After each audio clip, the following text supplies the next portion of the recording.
L'Assemblée nationale a donc adopté hier en première lecture les deux textes de la proposition de loi concernant le renforcement des soins palliatifs et le droit à l'aide à mourir.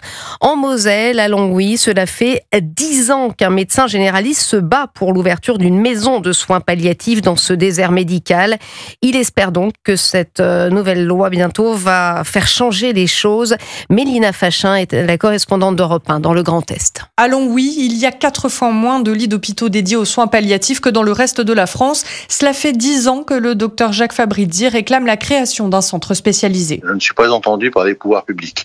Alors, j'espère qu'avec cette loi, ce projet va avoir un autre éclairage, Sinon, dit-il, il craint que les habitants de ce désert médical soient plus tentés que les autres de mettre fin à leur jour. À défaut d'accès à des soins palliatifs, on aura tendance à demander effectivement un acte euthanasique ou un suicide médicalement assisté. Quant au délit d'entrave instauré par cette nouvelle loi, 30 000 € d'amende pour les médecins qui dissuaderaient leurs patients d'avoir recours au droit à mourir, il se dit choqué. Je comprends pas bien et ça va à l'encontre de ma conception d'information du patient.